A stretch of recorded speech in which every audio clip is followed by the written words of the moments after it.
Hello students, welcome to all about civil structural mechanics. हमने unit start की थी moment of inertia.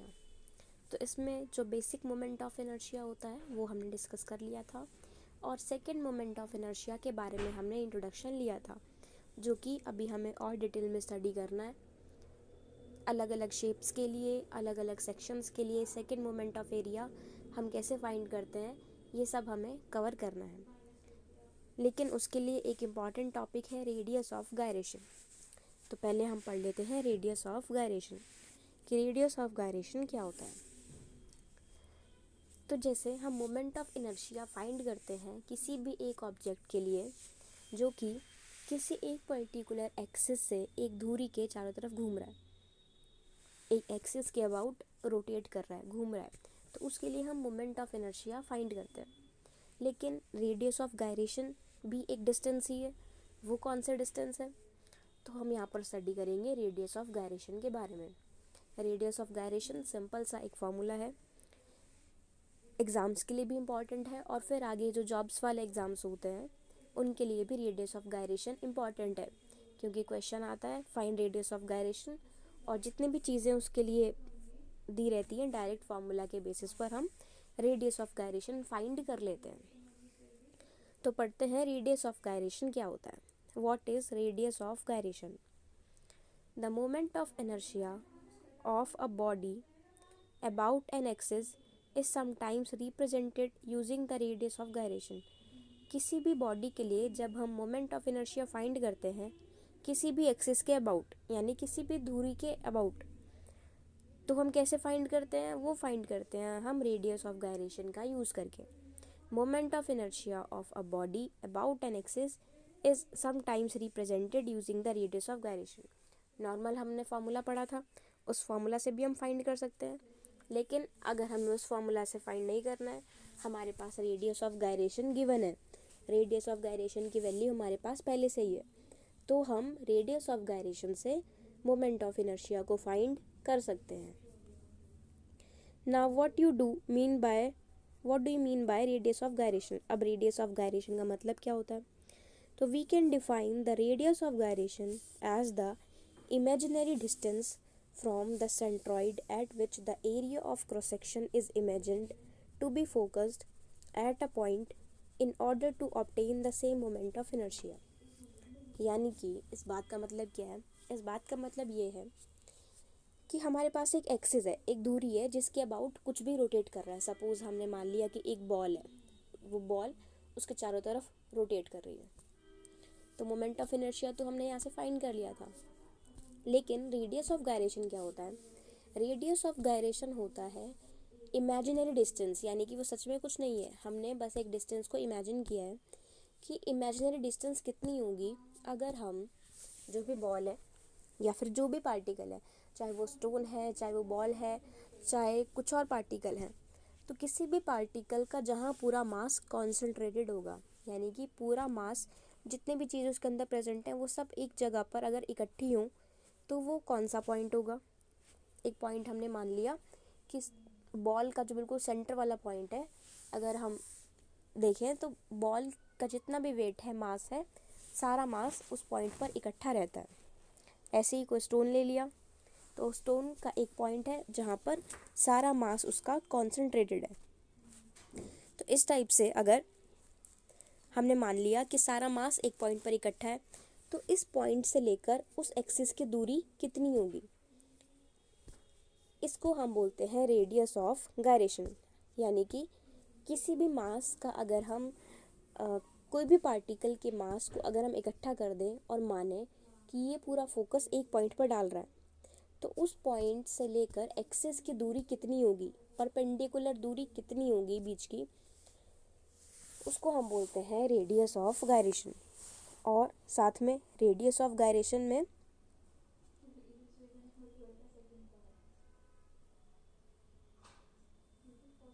सिर्फ एक ये इमेजिनरी डिस्टेंस है, ये एक कोई ऐसा नहीं कि हमें डिस्टेंस दिख रही है, हम सिर्फ इमेजिन करते हैं, क्योंकि मास कहीं ना कहीं पर तो उसका कॉन्सेंट्रेट हो गई, इकट्ठा हो गई, तो वहाँ से लेकर एक्सिस की दूरी को हम नाम दे देते हैं radius of gyration. But actually mass तो डिवाइड होता है ना, हर एक पार्ट का मास अपनी जगह पर होता है, सारा एक जगह पर इकट्ठा नहीं होता। जैसे अलग कोई हमारे पास स्टोन है, कोई पत्थर है, तो उसमें हर एक पॉइंट का मास अपनी अपनी जगह पर होता है, सारा सेंटर पर नहीं इकट्ठा होता। तो अगर हम माने ऐसा कि सारा जितना भी लोड लगा है वो सिर्फ एक पॉइंट पर कॉन्सेंट्रेटेड है, एक पॉइंट पर इकट्ठा है, तो इसके लिए इस पॉइंट से एक्सिस की दूरी कितनी होगी। अब ये जो दूरी है ये इमेजिनरी है, क्योंकि असल में ऐसा कुछ भी नहीं है कि सारा पॉइंट एक पॉइंट पर इकट्ठा है मास, तो इमेजिनरी डिस्टेंस है। तो इस इमेजिनरी डिस्टेंस को हम बोल रहे हैं radius of gyration. Radius of gyration as the imaginary distance from the centroid at which the area of cross section is imagined to be focused at a point in order to obtain same moment of inertia। यानी कि जो ये point है, अगर मास यहाँ पर इकट्ठा है तो इसकी वजह से जितना मोमेंट ऑफ इनर्शिया आ रहा है वो इक्वल होना चाहिए जो इतना कंसंट्रेटेड मास से है।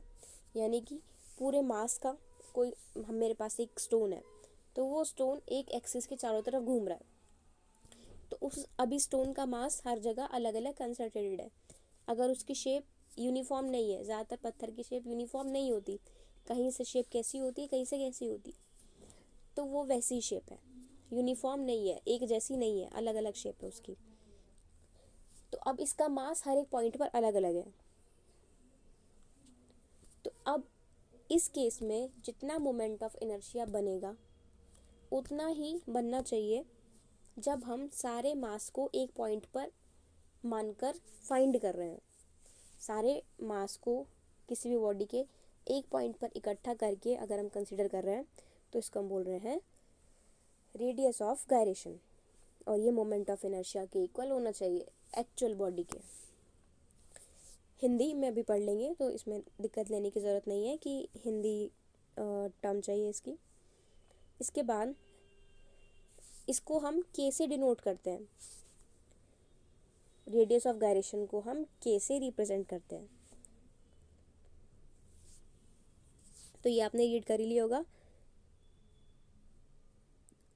टॉप वाला जो पैराग्राफ है इसमें रेडियस ऑफ गायरेशन की डेफिनेशन है, तो आप यहाँ से इसको रीड कर लो और चाहे तो स्क्रीनशॉट ले लो।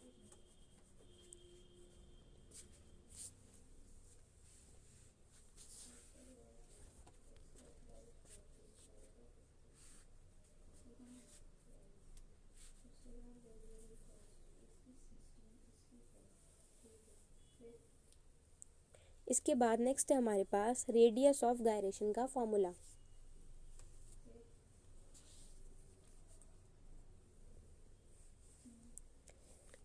The formula of moment of inertia in terms of radius of gyration is given as follows।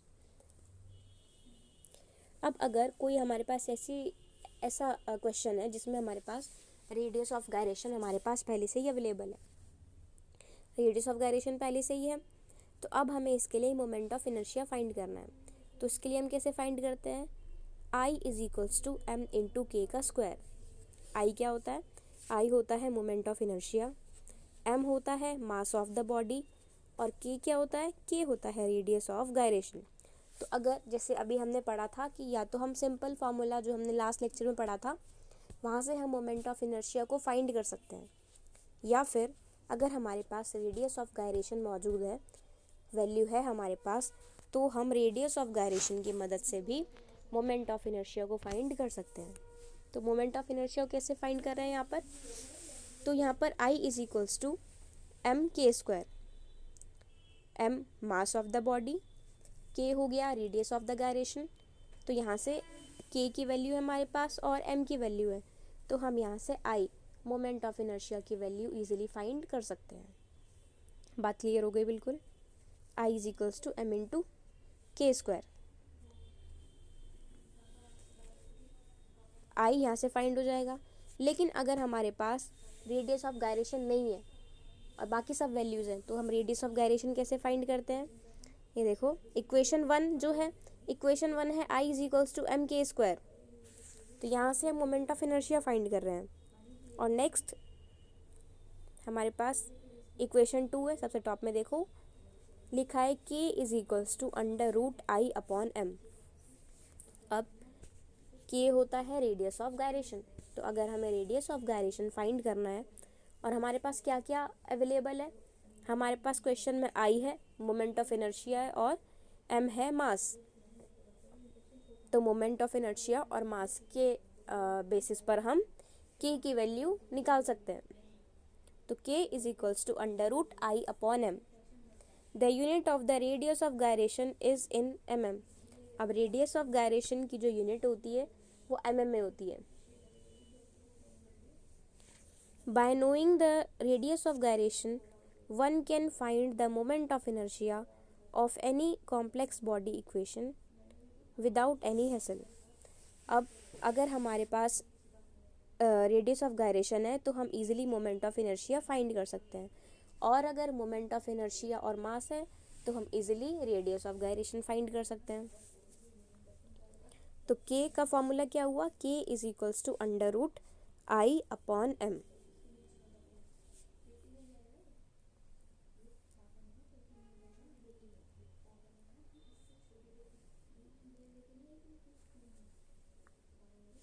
ये है k is equals to under root I upon M. तो हमने यूनिट पढ़ ली, इसकी यूनिट होती है mm में। तो हम किसी भी कॉम्प्लेक्स बॉडी, अभी हमने सिस्टम ऐसा क्यों फॉलो किया है, एक पॉइंट हमने क्यों माना है कि जहाँ पर पॉइंट एक साथ इकट्ठा है, ये हमने यूज़ इसलिए किया है क्योंकि अब बहुत सारे ऐसा ऑब्जेक्ट है, ऐसे ऑब्जेक्ट्स बहुत सारे हैं जिनकी शेप यूनिफॉर्म नहीं होती, यानी कि सेम नहीं होती।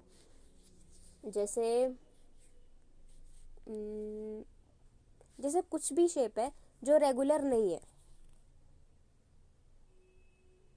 जैसे कोई हमने मान लिया कोई रॉक है, कोई चट्टान है, तो अब उसकी शेप यूनिफॉर्म नहीं होती। ऐसा नहीं है कि जैसा वो राइट से दिख रही है वैसी वो लेफ्ट से दिख रही है, जैसे वो आगे से दिख रही है वैसी वो पीछे से दिख रही है, ऐसा नहीं होता। तो अब उसकी शेप बिल्कुल अलग अलग है, राइट में अलग है, लेफ्ट में अलग है, सामने अलग है, पीछे अलग है, ऊपर अलग है, नीचे अलग है। तो अब यानी कि बिल्कुल शेप अलग अलग है। तो अब हमें जब इसका मोमेंट ऑफ इनर्शिया फाइंड करना होगा तो हर पॉइंट के लिए हम फाइंड नहीं कर सकते, हमारी कैलकुलेशन बहुत ही ज़्यादा मुश्किल हो जाएगी। तो अब हम क्या करते हैं, इसके लिए एक सेंटर पॉइंट मान लेते हैं, एक ऐसा पॉइंट मानते हैं जहाँ पर पूरी बॉडी का मोमेंट ऑफ इनर्शिया एक साथ लग रहा है।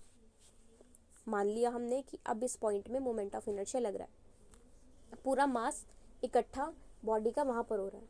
तो जब हमारे पास पॉइंट ऑब्जेक्ट होता है तो हम moment of inertia easily find कर सकते हैं m इंटू आर स्क्वायर करके। m मास होता है, रेडियस होता है डिस्टेंस बीच की। जब हमें पता चल जाएगा किसी एक्सिस के अबाउट कोई भी रॉक जैसा कुछ पार्टिकल है वो रोटेट कर रहा है, घूम रहा है, जैसे सन के आसपास सारे प्लैनेट्स घूमते रहते हैं, तो वैसे ही मानो कि एक एक्सिस है, उसके चारों तरफ रॉक घूम रही है। अब रॉक घूम रही है तो अब हमने मान लिया कि उसका जो पूरा मास है वो एक पॉइंट पर इकट्ठा है, रॉक का मास एक पॉइंट पर इकट्ठा हुआ है। तो वहाँ से एक्सिस तक की डिस्टेंस, या फिर एक्सिस जिसके अबाउट घूम रहा है धुरी, उससे लेकर उस पॉइंट तक की डिस्टेंस जहाँ पर मास पूरा इकट्ठा हुआ है, तो इतना डिस्टेंस को हम रेडियल एक्सिस बोल रहे थे, लेकिन अब हम रेडियस ऑफ गायरेशन भी बोल सकते हैं। तो रेडियस ऑफ गायरेशन के बेसिस पर हम इजीली फाइंड कर सकते हैं। अब consider a body having n number of particles. हमने माना कि एक बॉडी है जिसमें n नंबर ऑफ पार्टिकल्स हैं, तो each having a mass of m। देखो वही क्वेश्चन आ गया, जैसे कॉम्प्लेक्स क्वेश्चन क्या होता है, अब बहुत सारे पार्टिकल्स घूम रहे हैं एक ही एक्सिस के अबाउट, तो हमारे लिए कैलकुलेशन करना बहुत ही मुश्किल हो जाता है। तो रेडियस ऑफ गायरेशन से हमारा काम आसान हो गया, तो हम इजीली फाइंड कर सकते हैं। तो हमने एक बॉडी मानी जिसमें n नंबर ऑफ पार्टिकल्स, यानी कि 1 2 3 4 5 6 अप टू n, मान लिया कि n पार्टिकल्स है। अब n की वैल्यू कुछ भी हो सकती है, 1 भी हो सकती है, 10 भी हो सकती है, 100 भी हो सकती है, कुछ भी वैल्यू हो सकती है n की। तो हमने मान लिया कि n पार्टिकल्स किसी भी एक्सिस के अबाउट घूम रहे हैं और उन सब का मास कितना है, एक का है m, एक m, दूसरा m, तीसरा m, ऐसे करके सब मास एक एक मास वाले सब घूम रहे हैं। Let the perpendicular distance from the axis of rotation be given by r1, r2, R3 and Rn। अब हमने क्या किया, अब ऐसा इमेजिन करो कि जैसे हमारा सोलर सिस्टम है, बीच में सन है, उसके आसपास सारे ग्रह घूम रहे हैं ना, तो मानो कि सबका मास m है, सबका यूनिट मास, सबका जो मास है वो m है, तो अलग अलग मास है। तो इनके लिए जब हम रेडियस ऑफ गायरेशन अब जब फाइंड कर रहे हैं, तो देखो यहाँ पे सन से जो सबसे पास वाला प्लेनेट है उसका डिस्टेंस कुछ और है, फिर उसके बाहर जो प्लेनेट घूम रहा है मरकरी होता है सबसे पहले सन के पास वाला, तो मरकरी से सन का डिस्टेंस कुछ फिक्स्ड है, एक रेडियल एक्सिस हमारे पास ये हो गई।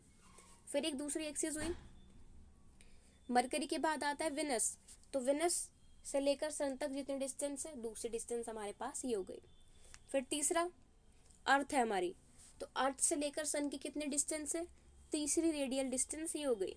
ऐसे ही मरकरी का हो गया, Venus, Earth, Mars, Jupiter, Saturn, Uranus, Neptune, Pluto नहीं है अब, ठीक है। तो ये सब प्लैनेट्स हैं, इन प्लैनेट से सन के डिस्टेंस अलग अलग है,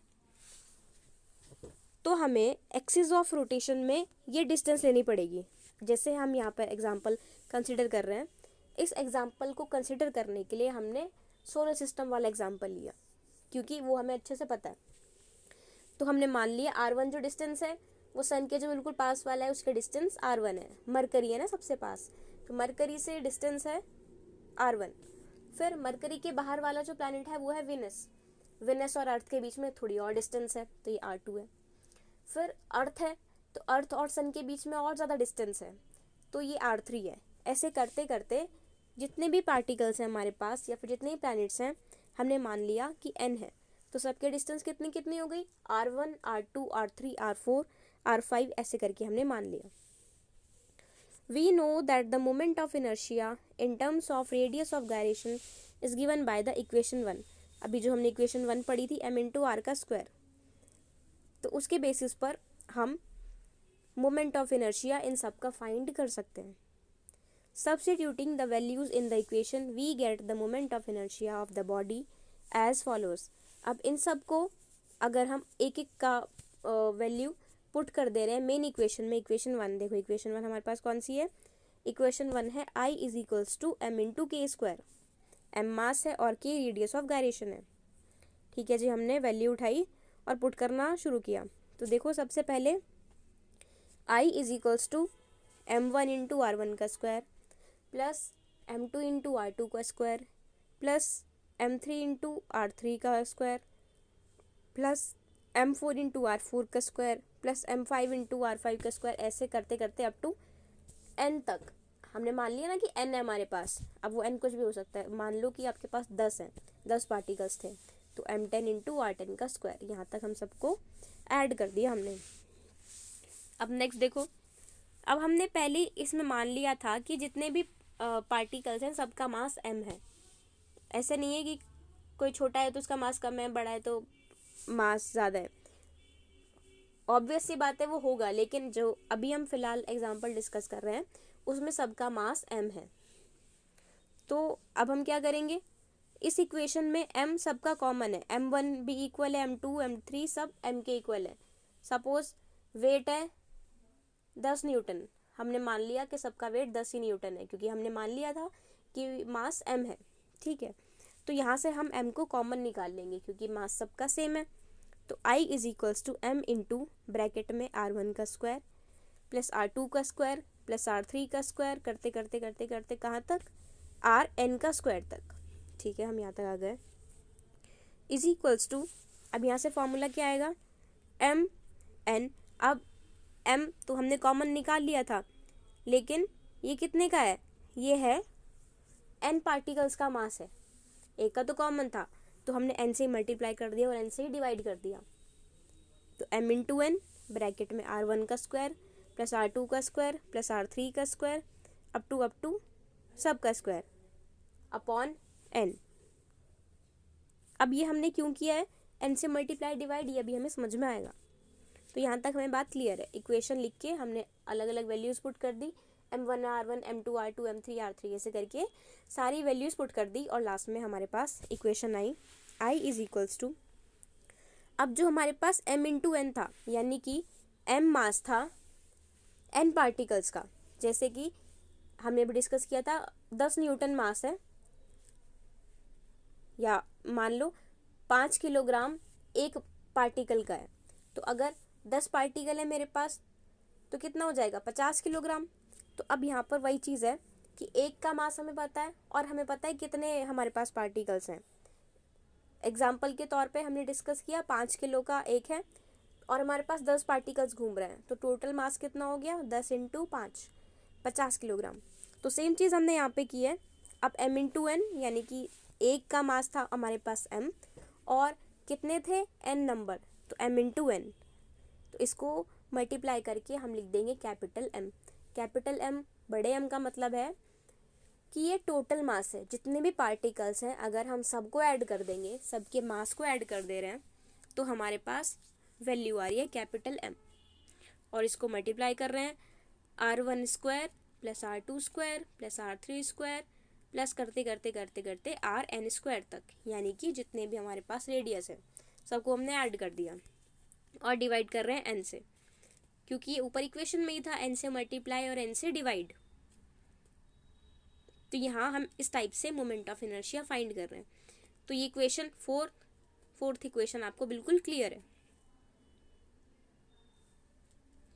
आगे देखते हैं। फ्रॉम इक्वेशन 4 वी गेट, अब यहाँ से क्या हुआ, आई की वैल्यू हमने पहले ही पढ़ ली थी। आई की वैल्यू क्या थी m इंटू के स्क्वायर। देखो फोर्थ इक्वेशन में क्या वैल्यू लिखी है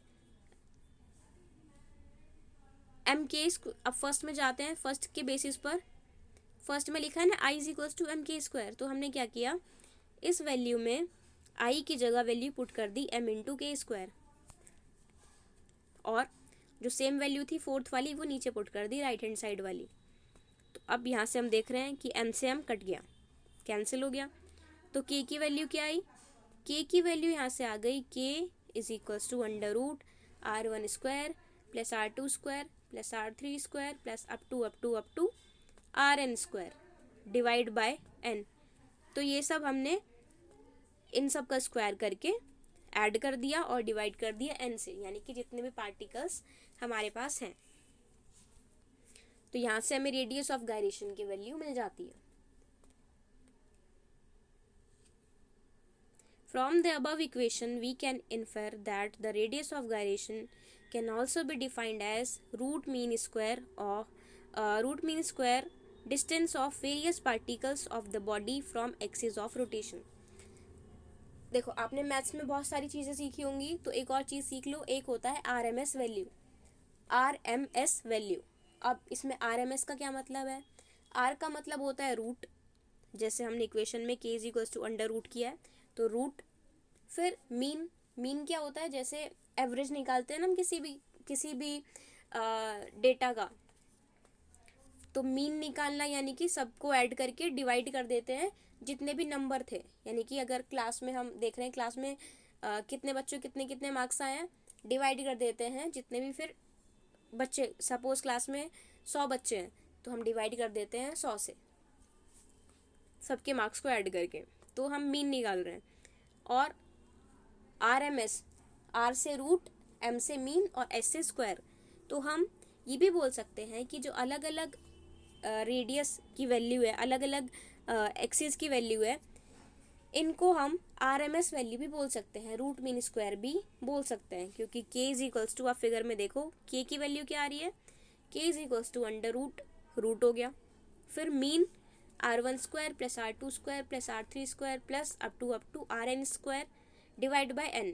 यहाँ पर मीन भी हो गया और हमने रेडियस का स्क्वायर भी कर दिया, तो अब हम इसको बोल सकते हैं रूट मीन स्क्वायर वैल्यू।